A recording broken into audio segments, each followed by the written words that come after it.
All right, I'd like to call this meeting to order. First up is roll call. Council at Large Cummins. Here. At Large Posturing. Here. Council Ward number 1 Hembry. Ward number 2 Helm. Here. And Ward number 3 McNeil. Here. All right. I pledge allegiance to the flag of the United States of America, to the republic for which it stands, one nation, under God, indivisible, with liberty and justice for all. All right, so we'll go down to the agenda approval.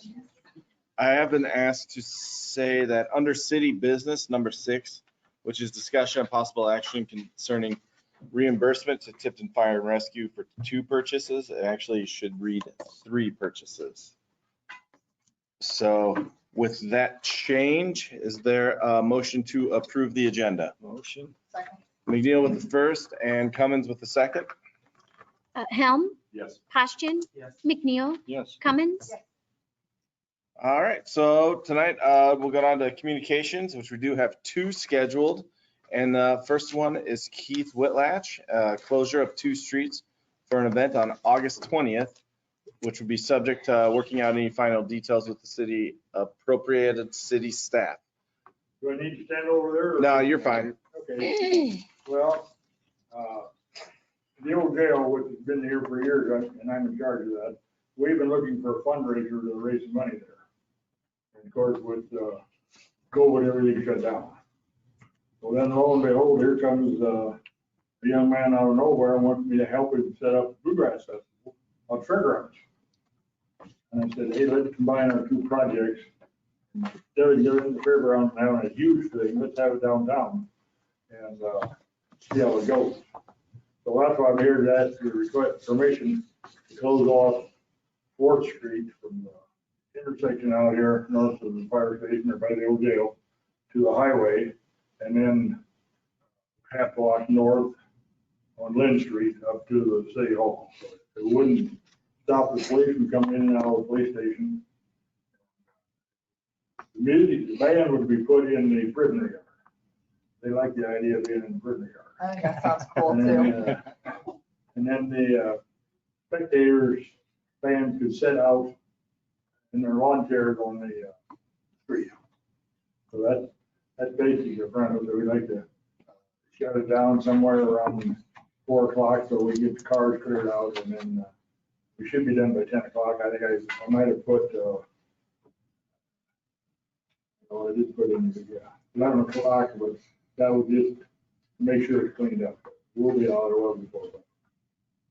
So that's the basic thing, would be just to close it down so they can have bluegrass music in the streets. Everybody I've talked to, and I'm not gonna pull all you guys, like bluegrass music. They remember the old bluegrass festivals we used to have here on the fairgrounds, and they would come in and stay downtown on Saturday. So that's basically all I'm asking for, permission to close those streets. All right. Any, I just closed out of it. So that is, so possible action would be not letting him do it or letting him do it or I'm modification. all for it. I Um, like bluegrass. Well, there's 2 people I would like to specifically ask questions. The first one is Chief Dufour. Because it's public safety. Right. The one concern that I do have, and I've talked to Keith about this, is the access to the fire station. That's right there at the corner of 4th and Lynn. And then being that close to Highway 38, maybe doing a condensed, if the band is gonna be at the back part where the jail is, I don't think we need to go be shutting things down past the alley on 4th Street. So that. Going east.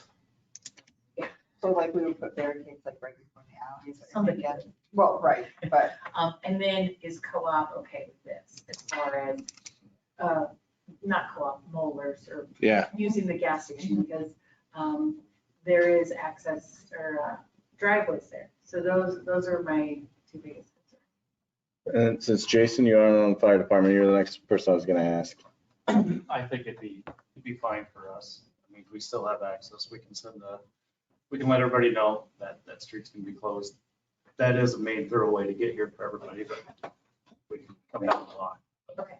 We still have access to the main road, so I think we'd be okay. What are we gonna ask Terry about? Well, Terry, do you have any concerns? No. Okay. Well, 7 years ago, we had a van right there at the fire station. Yep. No, but it was down the block. Yeah. It was just, but it didn't stop Fourth Street. Okay. Fourth Street is one of our through streets, and it's a pretty heavy traffic street. So that was normal. So So it, have you by chance checked with Moeller? What? Checked with the Moeller, the gas company or the gas station there? They don't have their tire business open on. No, but the pumps will still be open. That's the They thing. took them in from south. We have done this before, and we just took approval of the street department. We closed it off, and we've had celebrations there in the street just on the south side. But the reason I included Cedar Street, we probably wouldn't go clear up to Highway 38. We could possibly cut off the alley. But I didn't know what plans you were having for that green space. If there would be anything in there that we could help utilize out of it. Obviously, Not by then, I don't think. I wish you had restrooms in that green space, that would be helpful. But that's the reason, we could probably shut off of the alley Okay. and be okay with it. Space. And that was the main reason for the whole block there. Yeah. All right. Well, we already had first. Should there be something in there about modifying it to the alley? A motion. Is it all right? Yeah, absolutely. So Cummins with the first to allow it up to the alley going east on 4th Street, and Helm had the second. Pashton, Yes. McNeil, Yes. Cummins, Yes. Helm, Yes. All right. And we'll go to the next one. The next scheduled one is there's a discussion of possible action concerning a street closure for December 17th of this year at the Rickery. And there they are. Yep. What we want to do is an anniversary / grand opening party. We have Kathy and Randy that will play. The reason we need the street closed off, obviously our barn is very small. So we want to put up a big tent that will be heated and enclosed. We'll have 2 porta potties outside. I've gotten permission from all the owners on the street, both sides, that it would be okay to be closed both Friday and Saturday, because it takes a lot of people and a lot of time to set up. I mean, we're providing the electric, we'll have barricades to block off from the alley down to the corner in front of Charlie's. And we probably won't even have to go all the way down to Main Street, but I just wanted to have the approval in case we need that space for the tent. Mike and Brad are gonna cater it, and Kathy and Randy are gonna play for the band, and we just wanna make it fun for the community and something different. Mm-hmm. Yeah. Sounds fun. Let's just hope that. Yes, let's hope we don't have 20 inches. Usually that doesn't happen. The tie downs for the tent are not permanent anyway, are they? No, Okay. they bring a Concrete. big concrete block. Oh, okay. They provide, so nothing will harm the street. And is there like a stage that you're gonna do for Kathy and Randy? They're just gonna be. Gonna stand on the pavement, and then our bar will be open as well, so people can go, between the spaces. And Terry with the bathrooms, that's all with the porta potties. I think. two of them would be fine. And then we have the one. All right. I'll make a motion to approve. first, made the motion was Postian and second was Cummins. McNeil, Yes. Cummins, Helm, Yes. Postian. Yes. All right, so that does it for the scheduled communications. I'll open up the, We whoop. had this about that same. Oh, yeah. Postian, if you wouldn't mind, I'll amend your motion to have it say, subject to working out any final details with the appropriated city staff. Sounds good. All right. Now, did we already go through the roll call? I did. You want me to do it again? Are there any objections to that amendment? No. Okay. Nope. All right, so now we'll go to the open communications. If anybody would like to address the city council, please make your way to the podium.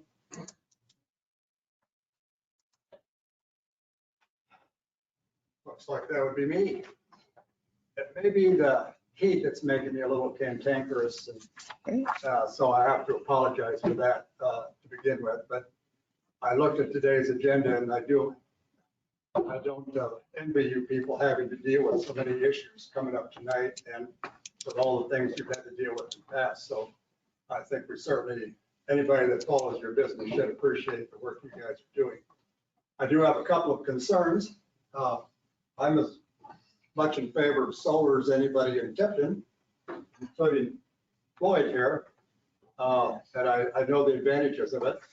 And I'm glad to see it's finally moving forward. I wish it would have moved forward years ago or a couple years ago.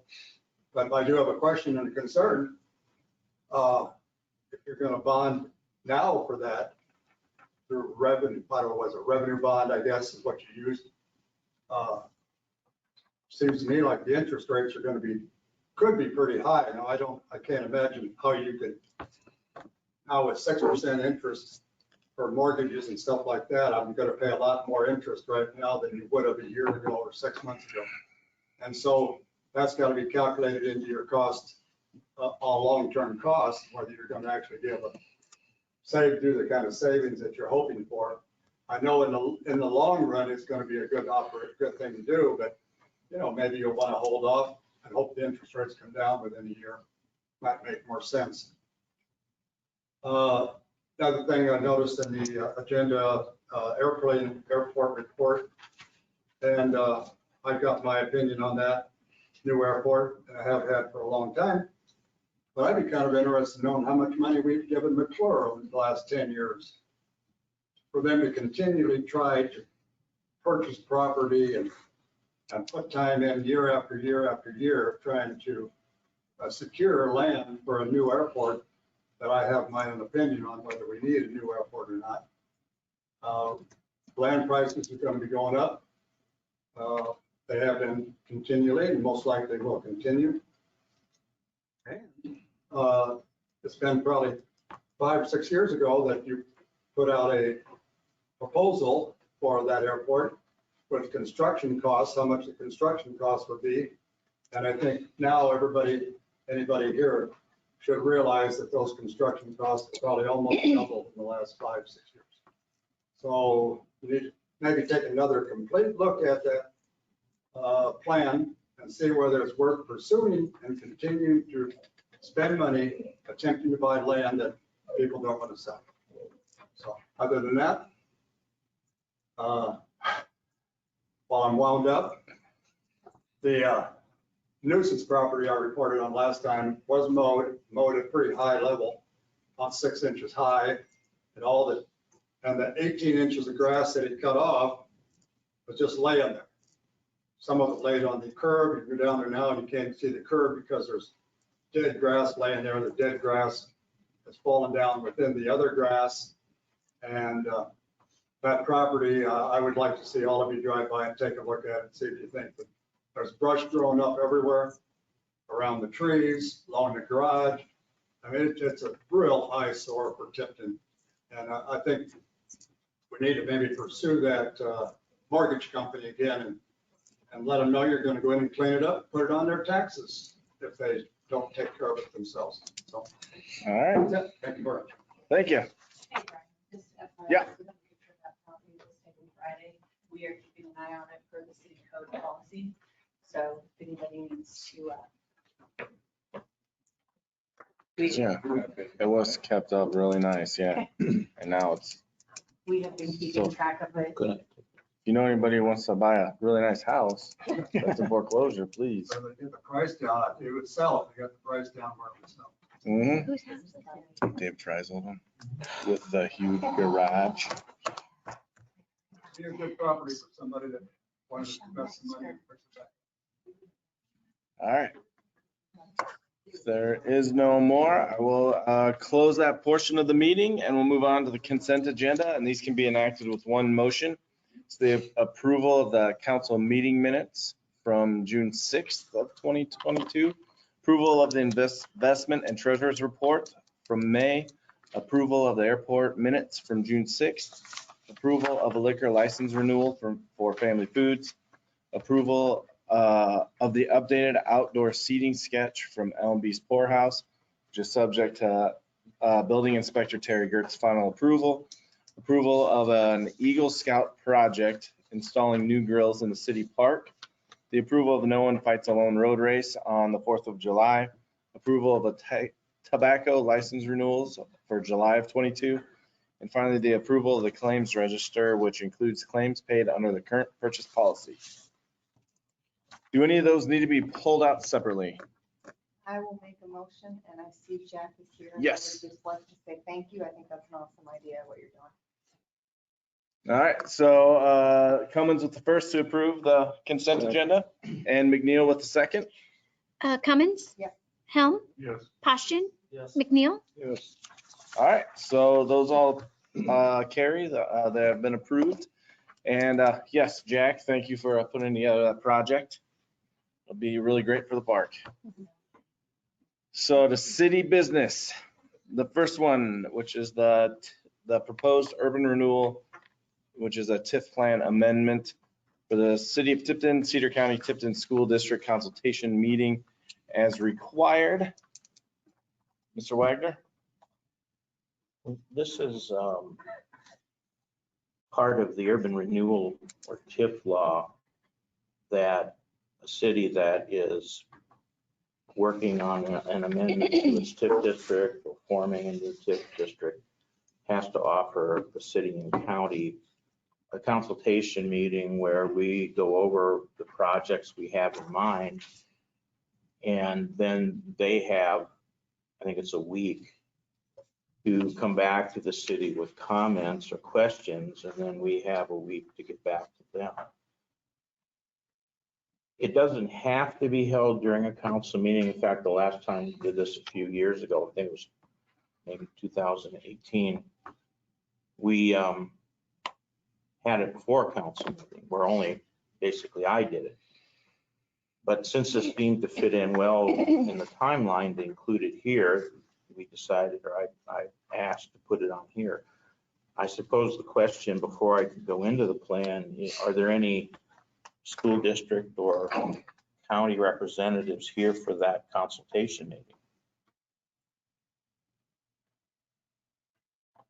I suppose the minutes should show that there isn't anyone present representing either. And since it's specifically for them, I don't know that we have to go into the plan amendment. We did that at your last meeting for the council. So maybe, I guess, I suppose we acknowledge that there weren't representatives here and we move on to the next agenda item. All right, will do.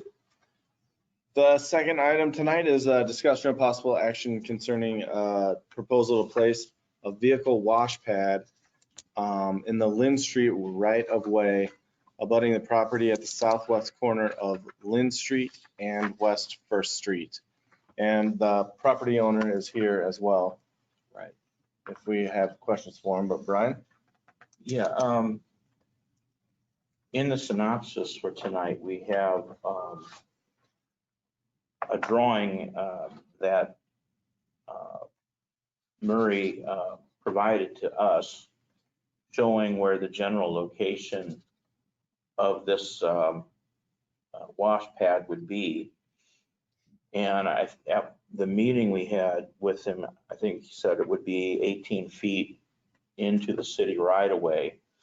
It's proposed to be flush to the ground, but shaped in a way that water would flow to a drain. And then the drain would have a sand trap built in where it would be under the pad. The wash pad wouldn't be used in the winter. There will be signage there that would show entry and exit in as a one-way route from north going south.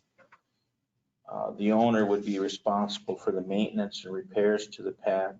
The city would not be liable for any damage that might be done due to working in the right of way or, for example, snow plowing or other types of city work or any type of damage that might happen would not be a liability for the city.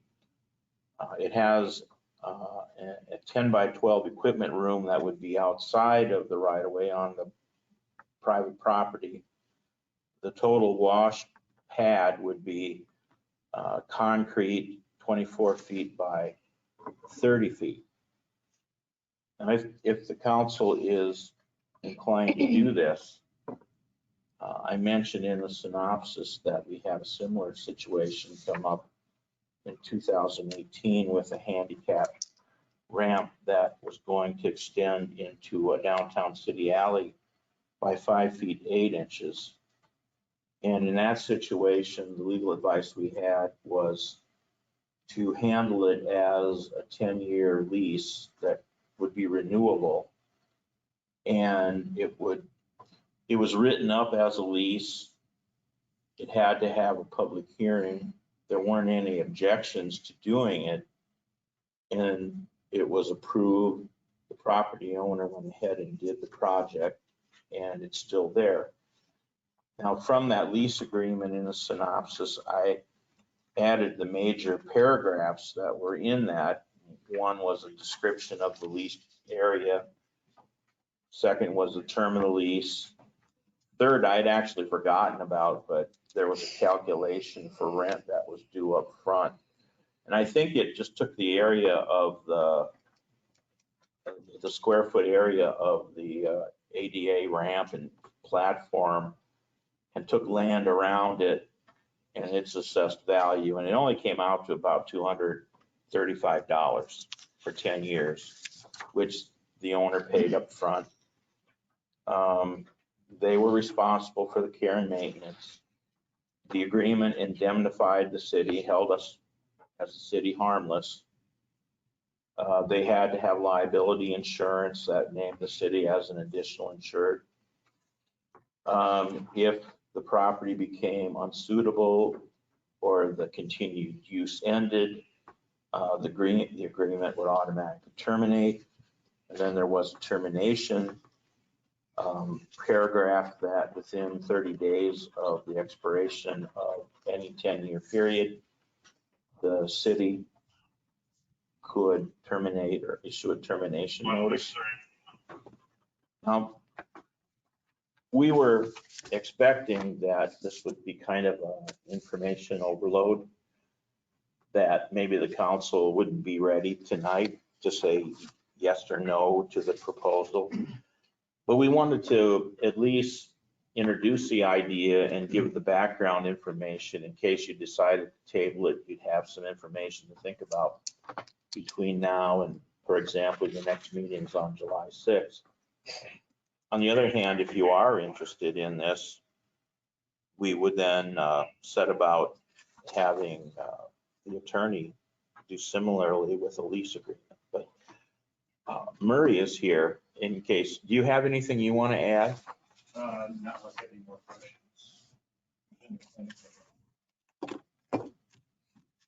Yeah, go for it. Yeah. Murray, is there a reason you can't go to don't want to go to the west anymore and you want to be in that easement? You mean to go west, is what you mean, Jason? Yeah, just show Well, for what I'm thinking, if you got a truck with a trailer, you can swoop down. Sure. Otherwise, you're gonna be dipping way over and then cutting back and maybe cut across the existing building there. Okay. Be a lot better traffic flow, I guess. Sure. for your got a truck with a trailer or something, trying to go through there and wash it. Okay. So that was the reasoning for going over that way. Yeah. Okay.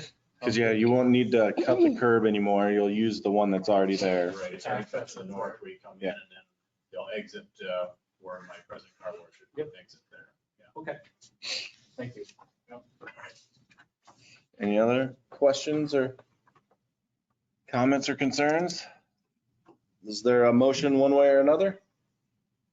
Motion to approve. McNeil with the first to approve I'll second. and Posturing with the second. Helm, Yes. Posturing, Yes. McNeil, Yes. Cummins. All right. Okay, so then I'll ask the attorney to come up with a similar lease agreement. Okay. And if you find it acceptable and council finds it acceptable, we would then use one meeting to set up a public hearing on it and then conduct it at another meeting. And then if it gets through and the council approves it for the mayor to sign, then you'd be good to go. Sure, so we're approved, but then we're basing it on approval on a satisfactory agreement. Yes. Right. Yes. Okay. Yep. Which is about possibly 4 weeks away. All right. Thank you. Next one is a resolution that would authorize the transfer of funds. Melissa? Yeah, it's Melissa. At your last meeting, there was a similar resolution for this fund to close it out that didn't include some interest. And so that's what this resolution would be doing, would be moving that $218 from that 303 fund to the 610 fund so that we can officially close that out. All right. Any questions for Melissa? Is there a motion to approve? Motion. McNeil with the first and Cummins with the second. Posturing, Yes. McNeil, Yes. Cummins, Helm. Yes. All right, now down to the fourth item tonight, which is a resolution that would fix a date for the public hearing on a proposal to enter into an electric revenue loan agreement and a borrow amount not to exceed $5,750,000. And Mr. Wagner, and like other public hearings where you have to set a maximum amount, we're not expecting it to be all of that, but we don't want to try to guess it so close that we miss the number and have to do it over again. This mainly looks at, one, the solar project, and two, the industrial feeder project.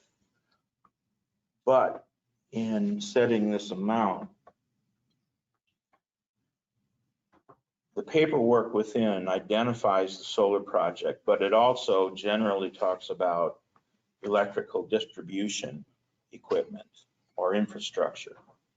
So that would include the industrial feeder, but it could also include, for example, the project that was talked about at the last meeting where the electric utility, instead of kind of gutting its budget and CIP, it could include the North Avenue underground project into this bond if you so choose.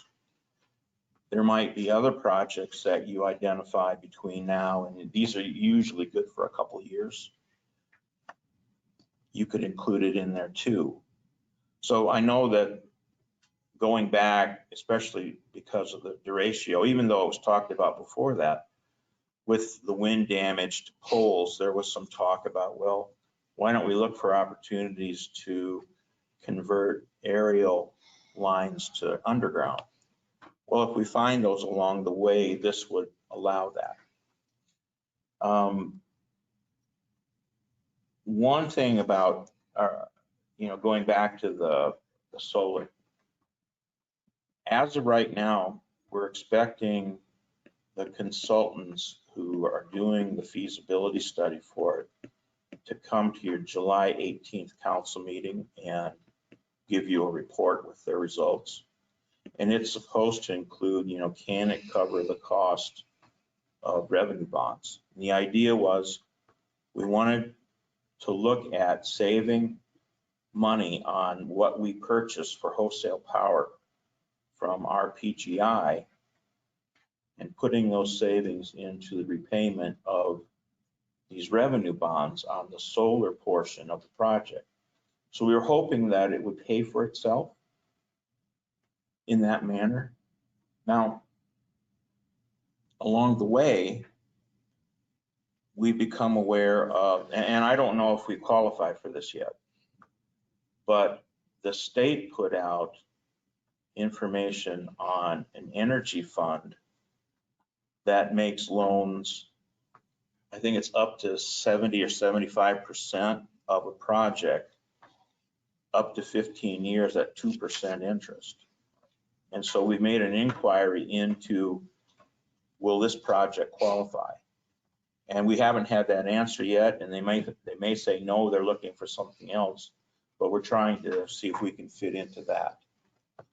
So there's still a lot more to find out, and hopefully a lot of those questions will be answered in the next month or so.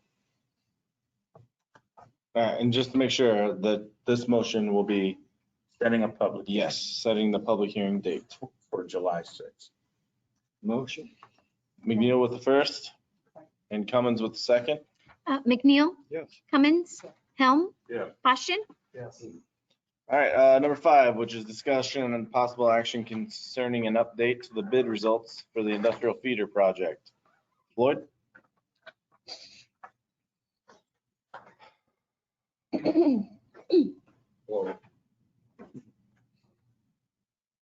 Well, if you look through, excuse me, if you look through this, you'll see that the engineers came up with a synopsis of what the estimated costs are going to be. It came out to about $1,168,676. And they're basing out a lot of the big stuff on the bids that I've gotten back for the wire, the switchgear cabinets, the interduct, and some of the other things that we've got. The little things that are left are like the terminators and stuff like that. I did get a bid back today on fiber optic cable, and it looks to be, I can't remember exactly what it was, but they all look in line with what they're suggesting that this project's gonna cost. So I think we're gonna be able to get it done for $1.5 million or less. So I was really concerned about that. Then we had 4 contractors bid it. If you look at that, the one highlighted in yellow is the low bid. The one highlighted in green is second. I've never worked with Price before, but they did do some work down in, where did he say it was, Brian? Was it Mount Pleasant? I think so. Yes. And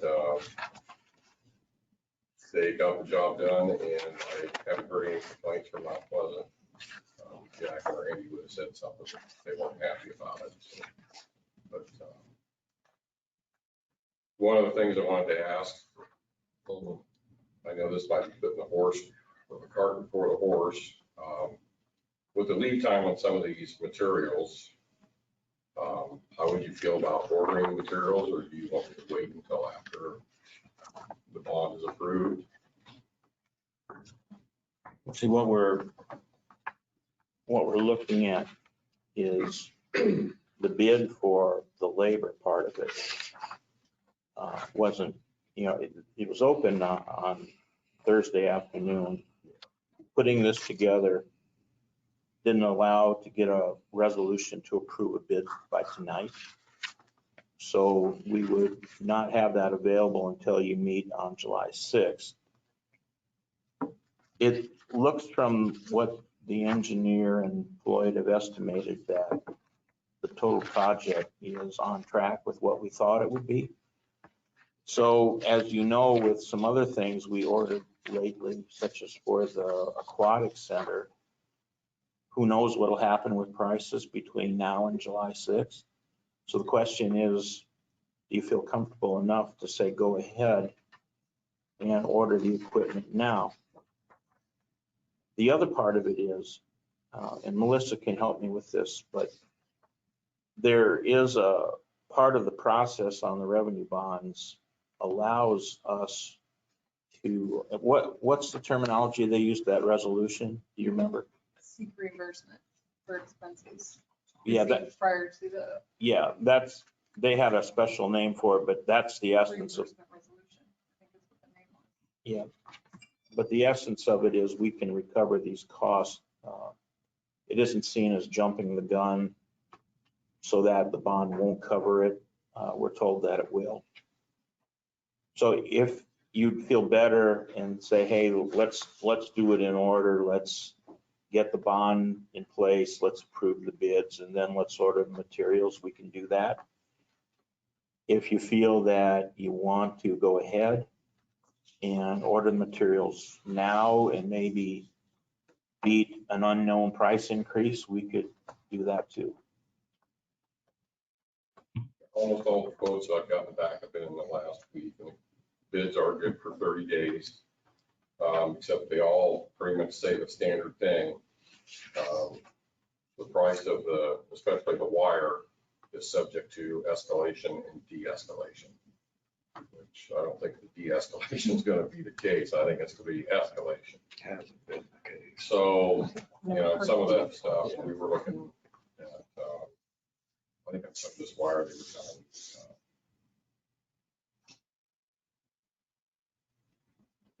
me. Like on this here, it would be probably 4 to 8 weeks. So would we be better off, to at least have the wire coming now, or is The there? wire and the duct, I think, would be two of the things that we really want to get going. The switchgear cabinets are 20 to 22 weeks. The basements that the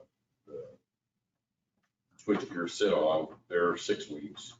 And you sent me a message, an email saying that the engineering firm is recommending we do this.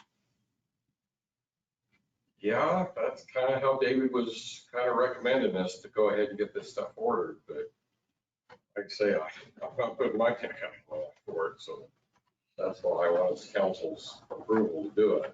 Does anybody have any comments on it? What do you think? I just got a question about the installation. It just seems odd that there's $400,000 difference from top to bottom. That's a pretty big gap. Are we gonna, if we give the bid to the lowest bidder, I mean, we've been in the situation before where we end up with something like a pool. I mean, is this guy knowing? I mean, it kind of scares me. There's $100,000 difference from the lowest to the next guy. Right. And 400, I mean, there's a lot. So are we simply buying material now and then they're installing it, this contractor? Is that what we're doing? Is that what we're talking about? Yes. Yes. So do you have any idea why, there's $400,000 range in the price? Were they including material in some of those bids? That's kind of where it's pretty odd, $400,000 gap. Well, one's non-union and One's union. 2 of them are union bids. Can you guess which two? So 2 are non-union and 2 are union. You say Mount Pleasant was one that priced it? Yeah, Price did Mount Pleasant, and I also believe they're doing it, the old town I was at, they're doing a project down there in Villisca. I could call the kid in Villisca and I could call Jack in Mount Pleasant, see what he has to say about them. But they've been doing this for a while. Look, maybe, I sense that there's, some hesitation. So maybe it would be best to wait until July 6th. But if we come up with more information between now and then, if the council would consider a quick special meeting, we could do that if there's hesitation tonight. That's good. Okay. Especially with online stuff. Like I say, all I'd be doing right now is I'd be fine with telling them that, hey, you're gonna start this in July. I don't know if we're ready to do that yet. Well, in fact, they talked about doing conduit now, Put the conduit in first. and then later when the wire arrives, doing it, pulling it then. So I think as a result of the pre-bid meeting, they all had an understanding that it wasn't going to be everything all at once because of material delays. So then, I guess I'm okay with buying the material. Yeah. Yeah, we can- so then- So the material is gonna be Yeah, the same regardless. right. Yeah, Correct. material will be the same regardless of who gets to do the work. So we're gambling right now. I'm betting my money that, yeah, it's gonna go up. It's not gonna come down. I haven't seen anything go down. I'll make a motion to approve purchasing the material. the material. That would just be, what I'm gonna do is I'm just gonna buy the As long as, wire.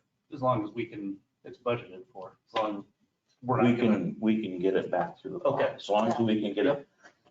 We'll confirm that ordering it now, we can get back to the bond, that we're not jumping the gun on the bond. Mhm. And if that's the case, and if you want to include that in your motion. That's what I was gonna say. So Yep. the motion would be to purchase equipment on confirmation on the bond reimbursement, but it's only purchase of material. And what I'll do before I do that, I'll ask whoever we buy stuff from, if we have to cancel the order, what the penalty's gonna be, if we have to. Sometimes they're, here lately, they ain't, I mean, if you don't buy it, somebody else will, Right. but I'm being told. So there probably wouldn't be any penalty, but I know I took one of the wire bids, they wanted a 30% down payment with the order. So I'll have to go back and see if that was one of the ones that we wanted or if it was one that we didn't. So All right, so Poston made a motion to purchase the material pending confirmation on the loan, the revenue bond. Second. And Cummins with the second. Oh, 1 second. Okay. Cummins? Yes. Helm? Yes, Poston? Yes. McNeil? Yes. thank you. Number 6, discussion of possible action concerning reimbursement to the Tipton Fire and Rescue for 3 purchases. Melissa? Council changed the allocation process to Tipton Fire and Rescue back in December. So these are the first receipts that we've received since then. So in addition to requesting approval for these 3 to reimburse Tipton Fire and Rescue, I'm also asking council if they'd like to continue to see future receipts come through as an agenda item, or if you prefer to just see them on the bills as we pay them. Underneath the claims register. Sure. So should there be 2 separate motions? Or will it just be advisement? Advisements. Okay. So is there a motion one way or other for the fire and rescue reimbursement? McNeil with the first and Helm? Yes. With the second? Cummins? Yes. Helm? Yes. Poston? Yes. McNeil? Yes. All right, and as far as where to see the reimbursements, is it fine under the claims register? Yes. Yeah, I'm good with that. All right, there you go. Not on to number 7, it's a resolution that sets the compensation for appointed city officers and employees for the fiscal year of 22-23. Melissa? This is an audit requirement to approve these. These were wages that were approved in the budget for fiscal year 22-23. Any questions for Melissa? Is there a motion to approve? Motion? McNeil with the first, oh, excuse me, and Poston with the second? Helm? Yes. Poston? Yes. McNeil? Yes. Cummins? Yes. All right, number 8, which is a resolution to authorize the transfer of funds. Melissa? This is a end of year transfer resolution that's typically done. The first transfer is to administrative services, which is done annually. Since it's not a revenue generating fund, it's not able to cover a majority of the expenses, excuse me. The second transfer would be to a GEO bond for 2021. we did not levy for a specific amount of funds due to the updated debt schedule. So that would be for that $5,476.24. The remaining part is going to be levied for in next fiscal year taxes. For the third one, there was an amount not transferred in fiscal year 18-19. So this is just correcting that from the TIF to the bond. And then the fourth one is fixing an incorrect transfer that was done in 2021. Any questions for Melissa? Is there a motion to approve? Motion. Posture with the first, then McNeil with the second. Posturing, Yes. McNeil, Yes. Cummins, Helm, Yeah. All right, number 9 tonight, discussion of possible action concerning the point of care ultrasound program probe purchase. There's a lot of alliteration in there. Yeah. Mr. Ratliff? Thanks. This is for the purchase of one additional ultrasound probe for us. As you guys know, we run the only ultrasound program for every hospital in Iowa. This is just adding one more probe to our stuff. Whenever we practice with them, we kill off the battery and we just don't have one on the truck at that point. So we're just trying to get an extra one in play. You want to mention the effectiveness of Yeah. having the ultrasound? Yeah, I would have brought my stats if you're gonna ask me that. So right now in our ultrasound program, we're using it fairly limited. We're looking at lung inflation on patients that have had major traumatic injuries to actually see objectively if their lungs inflating. Otherwise, we need to make a hole in their chest to inflate the lungs. We've had really good success at identifying patients and preventing them from having those unnecessary holes placed inside of it for safety side. We're also utilizing it for inserting IV catheters for patients. I look at 2 things. If we're not able to gain IV access, utilizing a more expensive device like it's called an IO to drill into a bone. Price to take up from an IV like $1.50 to an IO about $200 a unit. We've been able to drop down our utilization of IOs dramatically associated with it. But long-term for patient cost is our infection rates are dropping as well. I would presume because we're having less IV sticks per patient, resulting in less likelihood of infection rate. And then we're also utilizing it to look for cardiac motion during cardiac arrest. And that's been kind of the cutting edge stuff. And again, we're trying to figure out, fortunately, it's been a struggle with a lot of our patients. If you're in cardiac arrest or if you're not, and how can we make major reversals in that to better you? And all of it's been really good at the state level. They're excited about it. Our next piece that we're going to utilize, this is kind of the crawling phase for us. So our next phase now is to identify patients and understand why their blood pressures are really low. And then utilizing the ultrasound probe to objectively state this is what type of shock, what type of disease process that you're actually in, and then correct it on the spot. Recognizing that we have a 45-minute transport time, but let's actually reverse it. So 20 minutes in, we actually fix the problem instead of 45 minutes down, you're still in trouble. And then we're also going to be adding in another protocol for identification of looking for internal bleeding and massive trauma associated with like a car accident, so that we can look at your lungs, look at your heart, look at your abdominal area and your groin, identify if there's bleeding, and then hopefully just take you straight to surgery. So we're looking at increasing survivability. And again, this is stuff that nobody at the state level had ever dreamt of. We're doing it. It's been good so far. We've had good success. My assumption is by next year, this time, they'll be adopted into the scope of practice for the state for everybody to do. Does that answer the question? Great. Awesome. Any questions for Brad? Is there a motion to pass? Motion. Cummins with first, Second. and was it you, Posturing or Helm? Posturing with the second? McNeil, Yes. Cummins, Yes. Helm, Yes. Posturing. Yes. All right, this moves us down to the reports. This month, I don't have anything, or this week, I don't have anything. Council, committee, city manager, Nothing. department heads?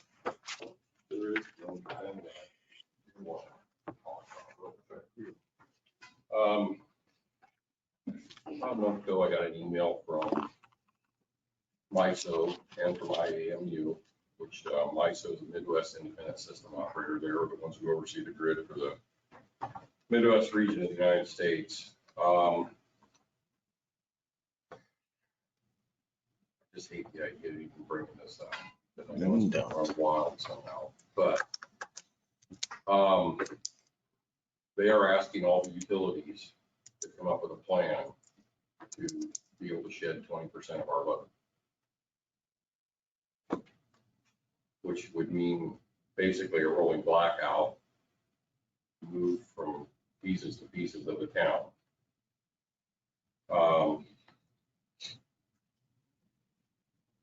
I don't know how to respond to them. I've talked to other utility managers and we're all just kind of like, that's kind of a bad choice. What's the reason for 20%? Because of all the coal and nuclear, they've shut down the gas plants too. That there's a shortage. We're on standby for generation this week. Here, back in May, we generated for a day, maybe two. So that's the reason why. And I don't want people to think that we're just gonna, just do this for fun, because this is, like I say, I haven't come up with a response. Everybody else I've talked to, they're not responding. Yeah, don't respond. I figure if it comes to that, what we'll do is we'll pull off the grid and we'll just take care of the town. Yeah. That's probably what we're gonna end up having to do. I mean, there's costs associated with that and we won't get paid for it. But how do I go out and tell some of our biggest businesses that, man, we're gonna shut you off for 4 hours? You don't. But that's something I want you to be aware of that is going on right now in the energy market. And it's not something that I take very lightly because Do we have all of our fuel tanks and everything topped off? yes. Okay. Yeah. I got a little generator. But I know that today, what I would like to do is explore interruptible rates. The winter time, I'm not really concerned about the load as much as I am during the summer. I would like to look at interruptible rates for the county, the school, and maybe some of the other businesses that might be able to do something without full energy if they have a standby generator. The county, I guess, is looking at putting a generator in again. And I know I talked to them once before about possibly doing an interruptible rate. The salesman for Altorfer was by today, and we talked about it a little bit. I told him I said I'd have to explore it a little bit more, but they would have to upsize the generator to keep the county building going, but they could run off natural gas during the summer. So I don't know, it's some ideas that I got that I don't know what else to do, but I just, in good conscience, I just don't know. I'm gonna go out and tell people we're gonna shut off. I just don't know how. I don't care what MISO says. So, All right, well, all right, thanks, Floyd. well, I might be in Leavenworth, you'll have to come see me. All right. Won't be able to have to get there. So that takes us to adjournment. Is there a motion to adjourn? Second. Oh. Helm with the first and Cummins with the second. Cummins? Yes. Helm? Yes. Postian? Yes. McNeil? Yes. All right, we are adjourned. Thank you.